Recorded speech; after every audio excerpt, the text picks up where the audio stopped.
की शांति का डर सोने नहीं दे रहा है।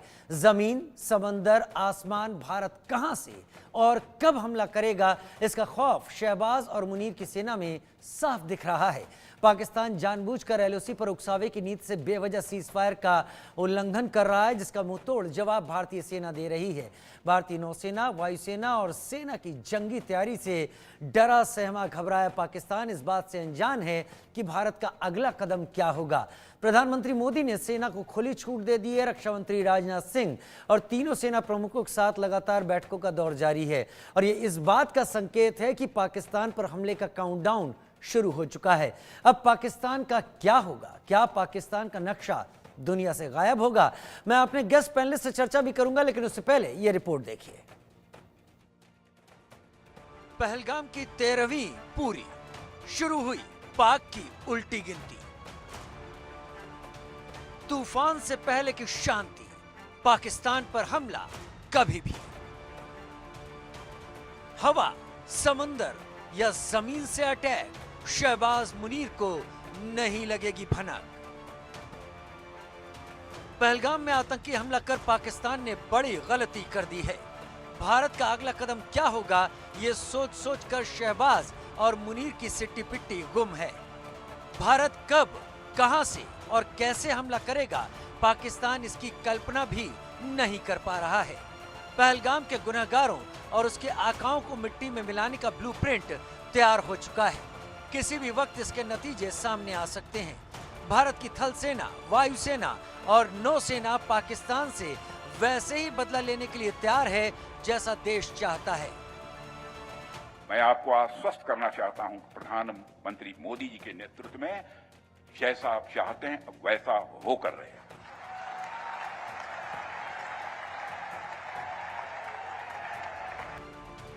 मोदी सरकार के कार्यकाल में उरी और पुलवामा में हुए आतंकी हमले का इंतकाम कैसे लिया गया, इसे पाकिस्तान ने अच्छी तरह से देखा है।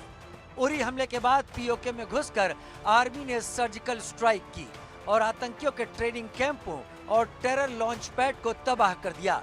तो पुलवामा हमले का बदला एयरफोर्स ने पाकिस्तान के भीतर घुसकर आतंकियों के ठिकानों पर सर्जिकल स्ट्राइक करके लिया। लेकिन इस बार पाकिस्तान अंदाजा भी नहीं लगा सकता कि पहलगाम हमले का बदला कितना भीषण और भयानक होने वाला है।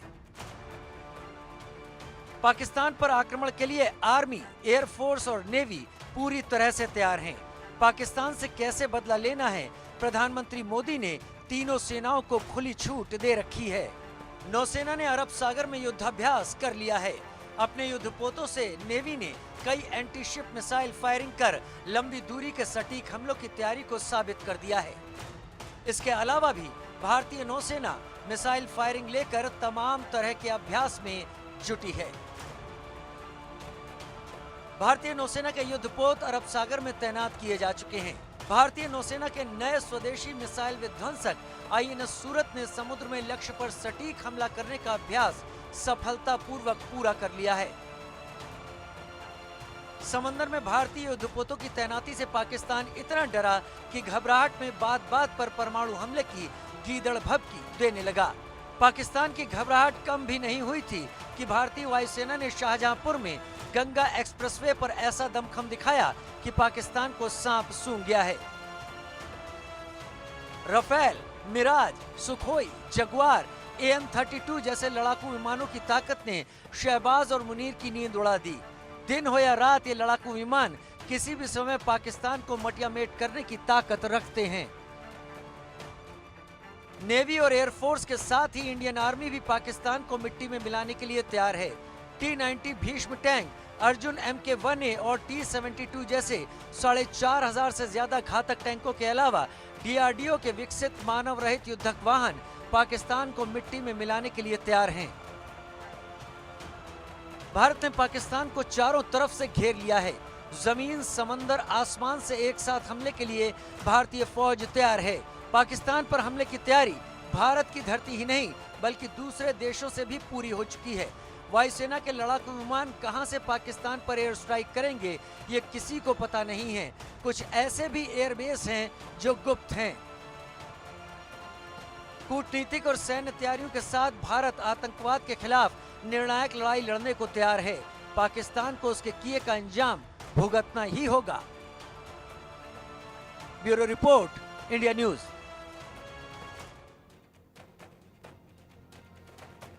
चक्रव्यूह वाकई तैयार है। अगले वार की उस वक्त इंतजार है कि वो अगला वार कब, कहां, कैसे और किस तरीके से होगा, लेकिन ये सारी चीजें कयासों पर नहीं आधारित होनी चाहिए। और इसके लिए हमारे साथ दो खास मेहमान जुड़ गए हैं। मेजर जनरल रिटायर्ड पीके सहगल, बहुत स्वागत है सर, डिफेंस एक्सपर्ट के तौर पर, और विंग कमांडर भारत भूषण मेरे साथ इस वक्त जुड़ गए हैं। मेजर जनरल पीके सहगल, सबसे पहला सवाल आपकी तरफ मैं लाता हूं।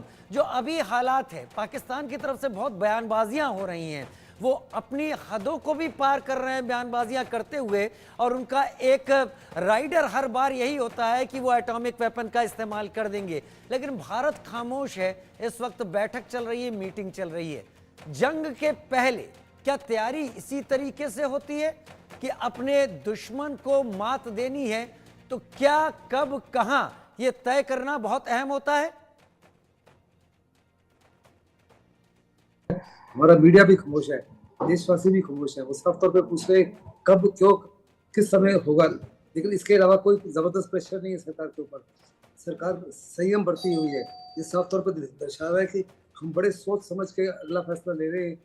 सेना ने हर प्रकार से अपनी तैयारी पूरी कर ली है।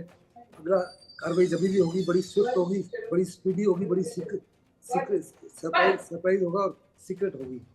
ये अगले 24 घंटे में होती है, 48 घंटे में होती है, 72 घंटे में, ये तो कोई नहीं जानता।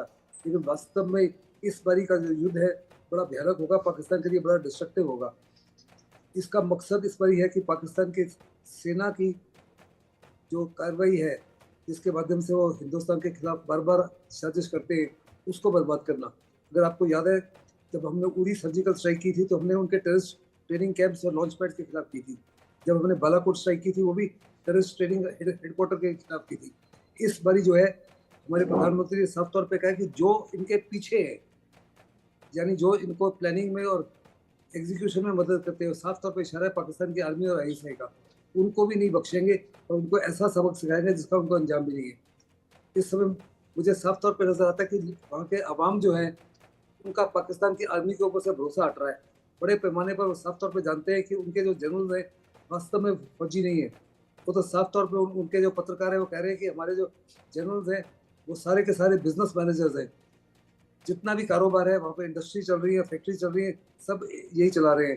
फिर इनके सब के बच्चे जो है बाहर पढ़ रहे हैं, जबकि पाकिस्तान करेंसी कौड़ी के बराबर है। इन्होंने इस समय इतने घबरा गए हैं कि अपने परिवारों को बाहर भेज दिया है, जनरल्स ने भी और कुछ पॉलिटिकल लीडर्स ने भी, इंक्लूडिंग बिलावल भुट्टो।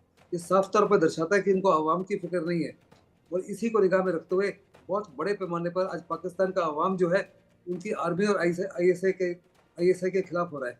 और अगर ये वास्तव में सच है, और यकीनन ये हो जाता है, तो मुझे पक्का यकीन है कि अगले 6 महीने में, साल में या 2 साल में पाकिस्तान में बहुत बड़ी तब्दीली आएगी।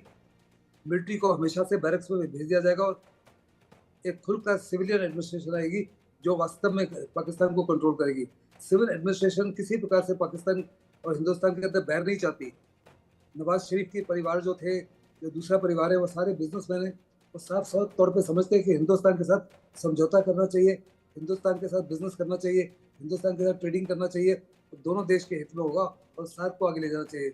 लेकिन पाकिस्तान की आर्मी और आईएसआई अपनी अहमियत को कायम रखने के लिए हमेशा कहती है कि हिंदुस्तान हमसे दुश्मन है, हिंदुस्तान हमारे ऊपर ये करने वाला है, जबकि हिंदुस्तान ने आज तक पाकिस्तान के खिलाफ कोई कार्रवाई नहीं की। 48 हुआ, 65 हुआ, 71 हुआ, 99 हुआ, हर बारी पाकिस्तान ने हमको ललकारा है।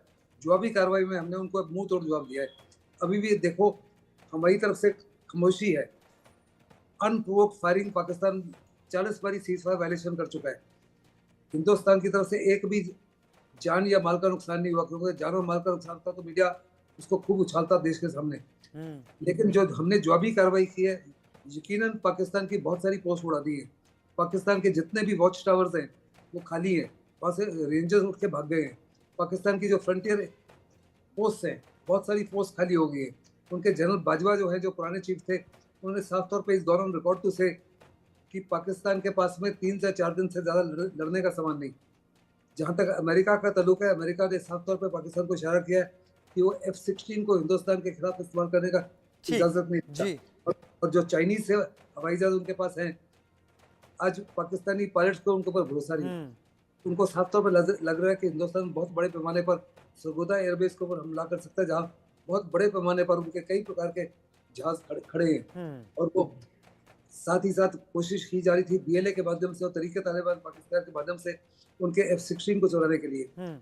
एक तरफ उसको बीएलए उनको अटैक कर रहा है, दूसरी तरफ तरीके पर तालिबान पाकिस्तान अटैक कर रहे हैं, दुरंत लाइन के ऊपर तालिबान भी अटैक कर रहा है। जी sir, wing commander retired Bharat Bhushan भी मेरे साथ इस वक्त जुड़े हुए हैं। सर भारत भूषण सर, क्या अब ये कहा जा सकता है भारत जिस स्थिति में खुद को ले आया है, इसकी पाकिस्तान ने कल्पना नहीं की थी? पाकिस्तान सोच रहा था ये भी एक ऐसे टेररिस्ट अटैक की तरह चला जाएगा जिसमें भारत ज्यादा से ज्यादा कुछ लॉन्च पैड के ऊपर बमबारी कर देगा, लेकिन बात बहुत आगे बढ़ गई है। क्या मैं ये कह सकता हूं कि भारत ने पहली बार मसूद अजहर और हाफिज सईद को असल दुश्मन मानने की जगह इनके पीछे बैठी Pakistan army clubbed with ISI असली दुश्मन अब समझ लिया है?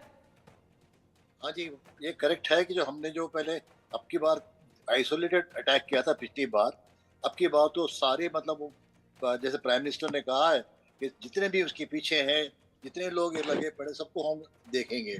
अगर आप याद रखें, मैं 1965 में भी था और 1971 में भी था। उस टाइम में भी इन्होंने ऐसी बयानबाजी करी, ऐसी एडवेंचरिज्म करी, और हमारे पास तो जहाज थे जो वीक थे, फिर भी हमने उनको मार दिया। और अब तो हम बहुत ही स्ट्रांग हैं। ये तो कोई उनको कोई चांस ही नहीं है कि चैलेंज करने के लिए। मैं आता हूं सर आपके पास लौटकर। इस बीच भारत से तनाव के बीच पाकिस्तान का एक प्रोपेगेंडा फेल हो गया। भारतीय सैन्य संस्थानों की वेबसाइट को हैक करने का दावा फेल हो गया। सैन्य संस्थानों ने इस दावे को खारिज किया है। हालांकि पाकिस्तान की तरफ से कहा गया कि उनके हैकर्स ने भारत के सैन्य संस्थानों तक अपनी पहुंच बना ली है और इस बात को भी उछाला गया कि वहां पर उन्होंने उसका डाटा हासिल कर लिया है, लेकिन ऐसा कोई भी ब्रीच नहीं हो पाया और भारतीय सैन्य संस्थानों की वेबसाइट बतौर लगातार बिना किसी दिक्कत के काम कर रही है। ये बड़ी खबर इस वक्त आई है। भारत भूषण सर, आप अपने जवाब के साथ आगे जाएं, लेकिन हम जैसा आप कह रहे थे दावे तब भी बहुत किए गए थे। अभी वॉर शुरू नहीं हुआ है लेकिन दावे शुरू हो गए हैं कि वेबसाइट हैक कर ली, आपकी इंफॉर्मेशन हमने वहां से उठा ली। तो अभी हमने तो लड़ाई भी चालू नहीं करी है। हम तो खाली पानी बंद किए, अतारी बॉर्डर बंद किए, ट्रेड बंद किया, और उसी में उनकी हालत खराब हो चुकी। अगर आप देखेंगे तो पाकिस्तान को $26 बिलियन देने चाइना को, उनकी तो हालत ये है और हमारी हालत अलग है। हमारे पास जैसे फाइनेंशियल स्ट्रेंथ है और जो भी हमारे पास जो हम लोग काम कर रहे हैं, हमारी एयरफोर्स के अंदर अभी जहाज बहुत अच्छे आ गए हैं। जो 65-71 में उनके पास 104 स्टार फाइटर सेबर जेट थे, हमारे पास नेट थे और छोटे मोटे जहाज और थे, फिर भी हमने उनको हराया। अब तो उनको चैन ही नहीं मिलेगी। अगर चालू हुआ, जब भी चालू हो जाएगा तो उनको तो चैन नहीं मिलेगी। अगर आप याद कर रखिए 1971 में मार्च अप्रैल से हमने टाइम लिया था और जब काम हुआ दिसंबर में तो इतनी सफाई के साथ इतनी जल्दी हमने बांग्लादेश बना दिया। तो इस तरह भी अब की बार भी ऐसे ही कुछ होगा कि तीनों फौज की तरफ से उनको पता नहीं कि आर्मी ने मारना है या नेवी ने मारना है, नेवी के पनडुब्बे मारने हैं, नेवी के एयरक्राफ्ट कैरियर मारने वाले, या भारतीय वायुसेना मारेगी। तो उनका, और उस तरफ से भी उनको जो है बलूचिस्तान और जो पाक ऑक्युपाइड कश्मीर से भी उनको लड़ाई हो रही है। तो उनकी मतलब बहुत ही हालत खराब है। जब जिधर जाता है मरने तो चिल्लाता है। यही है बात अभी, क्योंकि पाकिस्तान इस वक्त चिल्ला रहा है। मेजर जनरल पीके सहगल, पाकिस्तान के 5 अलग अलग हिस्से अगर देखे जाएं, एक सिंध हो जाता है जहां पर पहले से ही फ्रीडम स्ट्रगल चल रही है, लेकिन बलूचिस्तान जो एक लंबे अरसे से सीधे अटैक कर रहा है पाकिस्तानी आर्मी, पाकिस्तानी इंस्टॉलेशन के ऊपर। अफगानिस्तान खैबर पख्तूनख्वा और वजीरिस्तान को अपना कहता है, वो डूरंड लाइन को नहीं मानता। भारत पीओके अपना मानता है और भारत उसको लेने के लिए जा रहा है। अगर भारत इस वॉर में पीओके को टारगेट करता है, क्या इस बात की पूरे चांसेस हैं कि इस मौके का फायदा बीएलए और साथ में सिंध आसानी से उठा लेंगे?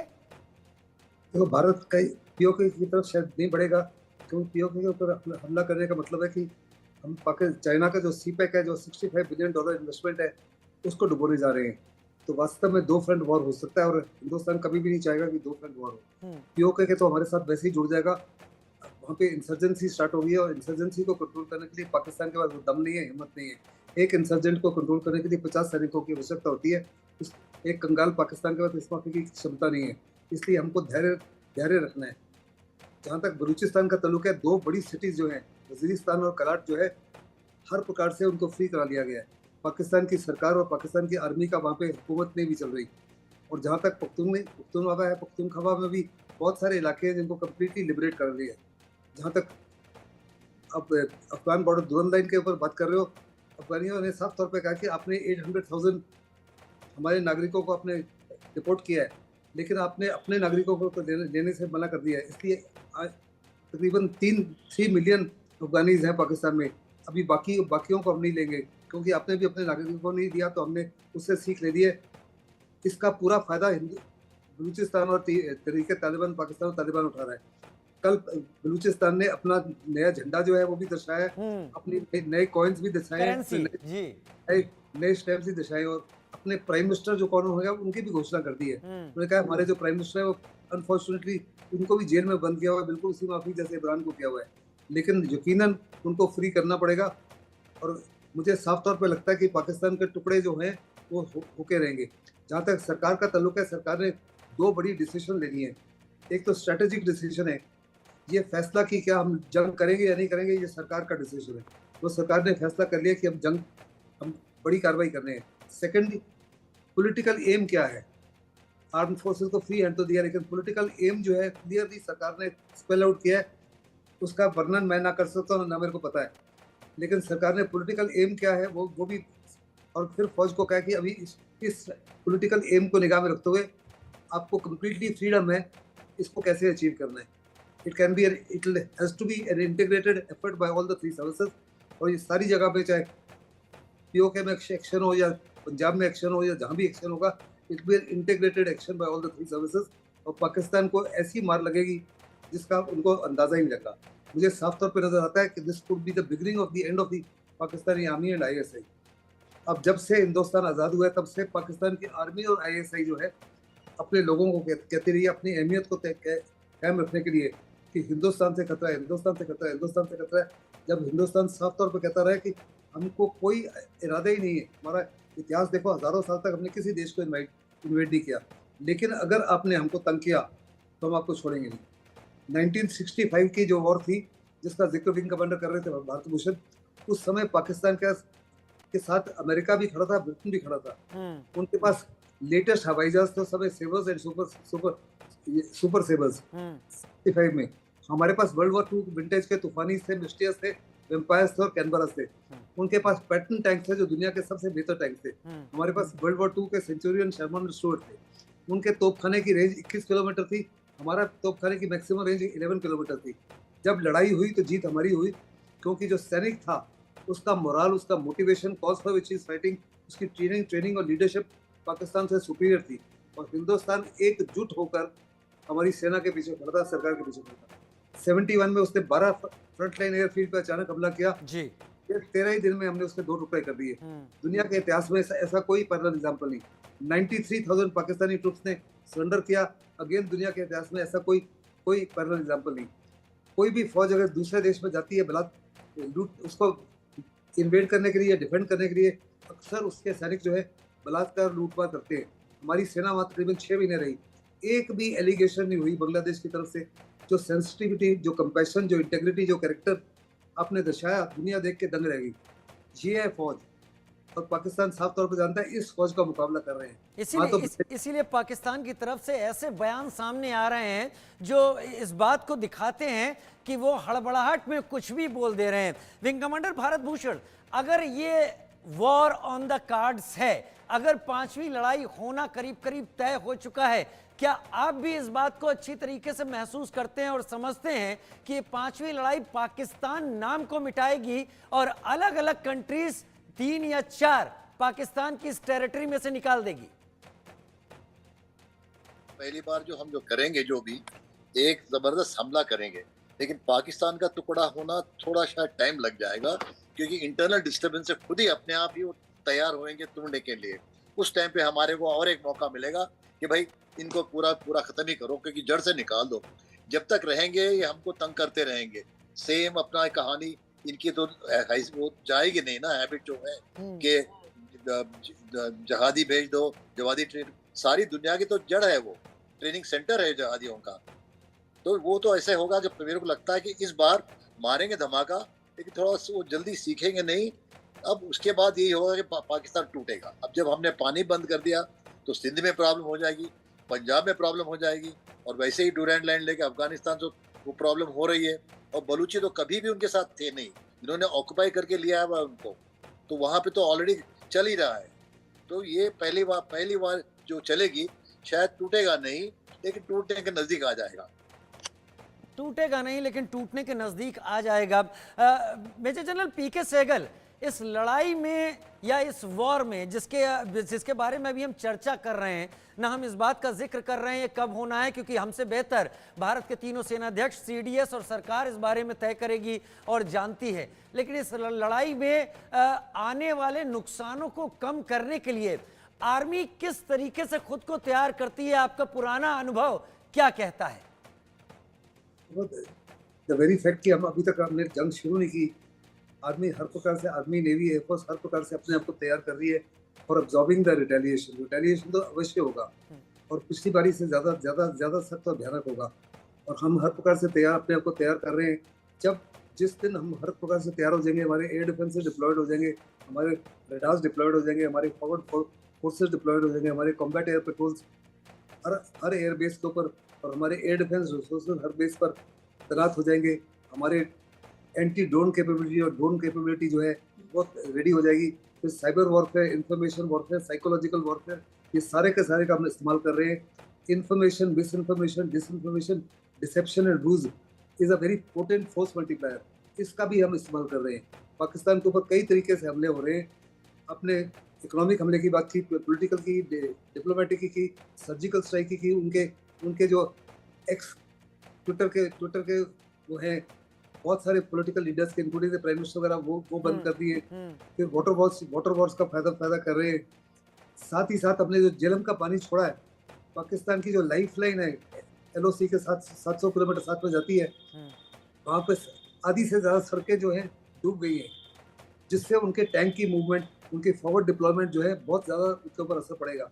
ऐसे में पाकिस्तान बहुत ही जबरदस्त दबाव में है, उसको समझ नहीं आ रहा करना क्या है। लेकिन हिंदुस्तान की जब आर्मी, नेवी, एयरफोर्स हर प्रकार से तैयार हो जाएगी, वो इशारा गवर्नमेंट को करेगी हम हर प्रकार से तैयार है। पाकिस्तान जो है बड़े माध्यम इस समय सर एक फाइनल कमेंट ले लेता हूं। आपने बहुत अच्छा पॉइंट रखा कि भारत पानी रोक रहा है और पानी जो छोड़ रहा है उसके भी कई असर हैं यहाँ पर। लेकिन wing commander retired Bharat Bhushan, Pakistan के लीडर कहते हैं हम भारत के साथ एक लंबा वॉर लड़ने के लिए तैयार हैं। हालांकि उनके पुराने COAS कहते हैं हमारे पास 4 दिन की ही कैपेबिलिटी है। आपका क्या आकलन है, पाकिस्तान कब तक अपने को सस्टेन कर सकता है हालात खराब होने पर? साहब ये 1 हफ्ते से ज्यादा नहीं टिकेगा। 4 दिन तो खैर उन्होंने कहा है वैसे, और डिसइंफॉर्मेशन भी होते रहती है। मेरे को लगता है कि 7 दिन से ज्यादा टिकेंगे नहीं। उसके बाद हम खुद अपने आप ही शायद ये काफी सबक सिखा दिया, शायद उस स्टेज पे हम रोक देंगे कि 1 हफ्ता तो उनको मार पड़ेगी, और उसके बाद शायद हम ही सोचेंगे ये काफी हो गया इस वक्त के लिए, बाद में फिर देखते हैं। तो उनके पास वो तो हमको जवाब नहीं कर पाएंगे। 7 दिन का वक्त बता रहे हैं विंग कमांडर भारत भूषण इस वक्त। मेजर जनरल पीके सहगल, विंग कमांडर भारत भूषण, बहुत धन्यवाद, आप लोग हमारे साथ जुड़े। और उम्मीद है इस बार जमीन पर जीती गई जंग को हम कागजों पर ना हार जाएं। लेकिन लगातार भारतीय सेना की तैयारियां, भारतीय एयरफोर्स और भारतीय नेवी की तैयारियां इस बात का इशारा दे रही हैं कि बहुत जल्द कुछ होने वाला है। कब, इसका इंतजार सभी को है। एक छोटा सा ब्रेक, जल्द हाजिर होते हैं।